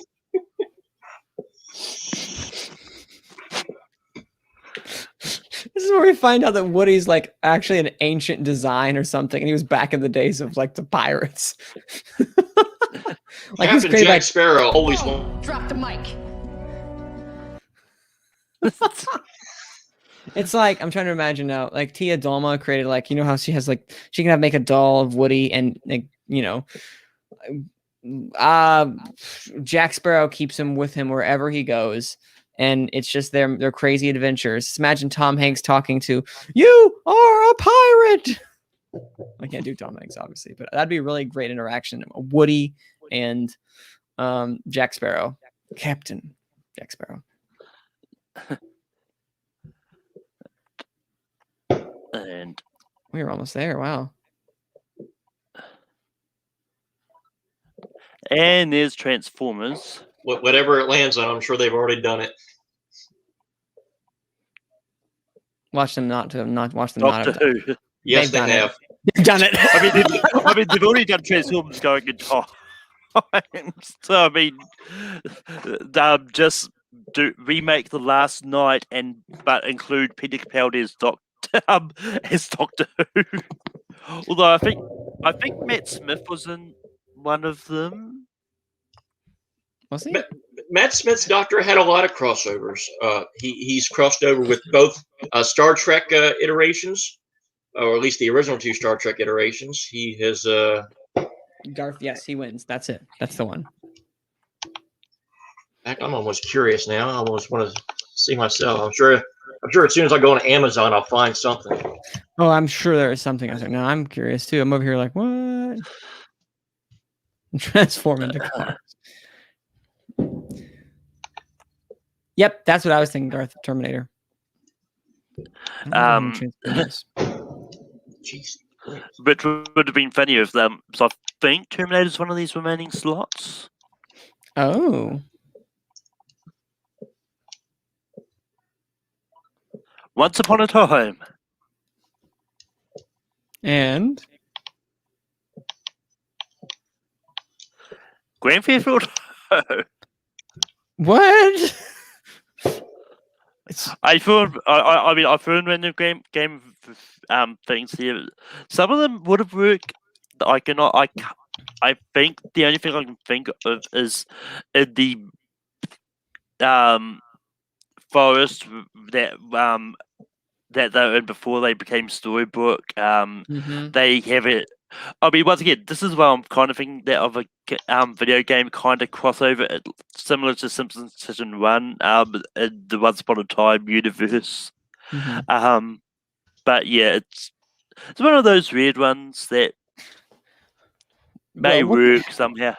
What could happen though is in this alternate world, Storybrooke has become something like that. Yeah, exactly. Like Storybrooke has become this kind of conglomerate city, and then it's become so overrun with storybook characters.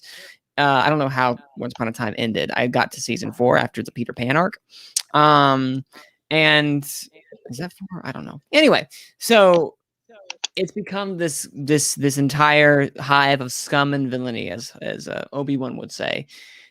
All these different characters are kind of vying for the top dog spot, and it has become this game of Grand Theft Auto, trying to see who can steal the most cars. I don't know the story of Grand Theft Auto, so I can't exactly speak upon that. All I know is that they steal cars. That's it. Yeah. And then I'm just All right, imagining. I've actually looked it up, and I am shocked to see that there actually is not a official crossover between Transformers and Doctor Who. Really? I'm shocked. It's a travesty. So we've got Power Rangers and The Incredibles. That writes itself. That's perfect. Yeah, the Incredibles, the Power Rangers have come under the umbrella of the superhero corps over here, and now they have to work together to stop. I'm trying to think of a villain. There's so many villains for Power Rangers. Like what? Goldar. There you go, Goldar. Whatever her. What's her name from Mighty Morphin Power Rangers? Rita Repulsa. I was about to say Madame Medusa. That's Disney. Well, I mean, Power Rangers is owned by Disney. I think it's still. Wait, are they? I mean, let's say the Mighty Morphin Power Rangers movies are on Disney Plus for me. So. That's right. They did buy Saban, didn't they? Oh, yeah, did so they? I think. Well, they are still made by Saban, but I know Disney owned Saban for a while. Whether or not they've since moved on from there. But yeah, they would get along great. They don't even wear capes. I don't. National Treasure. And Terminator. oh, perfect. Arnold Schwarzenegger as the Terminator comes back in time to try and steal the Declaration of Independence before Ben what's his face Nicolas Cage. Ben oh geez, yeah, Ben something, but no, what people don't realize that by stealing the Declaration of Independence, Ben manages to start what is the beginning of Skynet. Is it Skynet taking over? Skynet. Yeah. There's so many different like multi-villainous corporations in movies. It's like which one is which nowadays? It's not Weyland Yutani. It is in fact Skynet. So with this, he has to steal it. Because if he doesn't steal it, the Terminators take over. So it's another good time bending, wonderful excursion. Along the way, you definitely feel really old when the original Transformer talks about the futuristic year of 2004. But yeah, I didn't bother bringing the wheel up because there was only 2 left. I just quickly spun it just to find what the last 2 was. Mhm. One of them is one I forgot I put on this wheel, and one is one I knew I put on this wheel.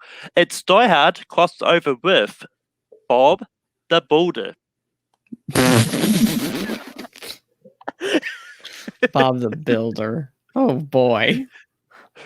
As I said, it's one I completely forgot I put on this. Bob the Builder. Holy cow, you're cutting deep, Malcolm. Oh, unlocking a part of my brain. I mean, one of the thing is, Bob the Builder becomes a terrorist, and John McClane is sent in to stop him before he fixes the entire world of corruption. So in this alternate reality, Bob the Builder has seen the corruption of man to be too great, so he must rebuild the world in what he believes to be the best way. Correct? Yeah. Okay, I just want to make sure we're on the same page. I love John McClane has discovered that a secret spy organization has come up with a great master plan, and he needs to spy on them. But he needs a building to spy on them. So who does he call? Bob the Builder. Bob the Builder. Can he build it? Can he build that master building? He can spy on them spies. Yes, he can. But yeah, that's the end of the reel. But wait, what should we call it? Bob the Builder and Die Hard. What should we call it? We have to end it with the title.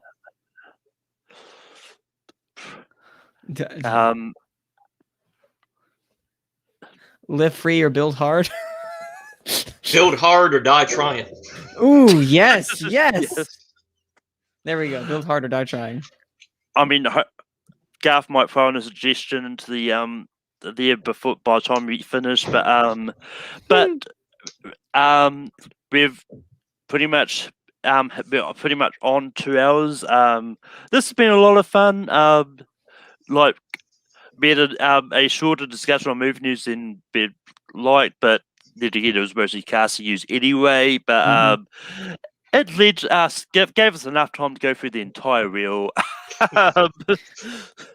But JDH, where can people find you online? You can find me on Twitter at WWEJTH1. And in a little while, you'll actually see me compete on the Chokeslam Twist of Fate wrestling debate. I've been hosting it for a while, but this is the first time I actually get to compete in it. And I'm excited and nervous all at the same time. I hope I actually do well. So, yeah, hope everybody checks that out when it drops. Manning, where can people find you online? Oh, you can find me online right here at Take 3 Production. You can also find me. I'm announcing this now. In August, we are returning Gone with the Wind. I'm in the planning stages right now. I'm getting everything all situated. I spent the past little bit today trying to figure out if I wanted to rechange the logo. No, I don't. I love the logo as is. I ain't changing a thing. I might change the intro though, because it's want to update it a little bit. But I love the logo. But yeah, you can find me here on Twitter. That's Cine_Man. That is CINE_MANN. You can also find me on my YouTube channel, Manning Franks. Haven't done a little bit much there as much as I wanted to. Life's been really busy. But you know what? That's good. A lot of things at work are happening. My personal job that I want to announce, not right now, but keep an eye out for that because this concerns a lot of movie related things. So keep an eye out for that.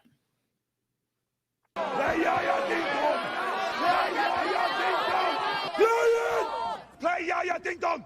It will never be enough! I only want to hear Yaya Ding Dong! Play Yaya Ding Dong! No, we will not. But I didn't expect that. but you can find me on Tape Free Productions hosting Rankum on Saturday night. And this week's topic is top 12 MCU moments. And you can find me hosting late night. Next week we're going to be talking about X-Men. And because why not? Why not? I mean, I don't. This is one of those ones. Late night. I don't have to have a reason to do it if I think of if I think of something to do, like random crossover games and stuff like that. Yeah. Then why not? That's late night for you, right there. It's about the journey. But you can also find me over on Full Metal, where I host Full Metal Classic on Sundays, as well as Full Metal Random. This week, the topic is IMDb, so there's a bunch of people competing in that. But with that, that's the end of us here. And I don't know if I've got a good close off thing, but so I'm just going to do this one. I'm hungry. Just I give me think all I the will. bacon and eggs you have.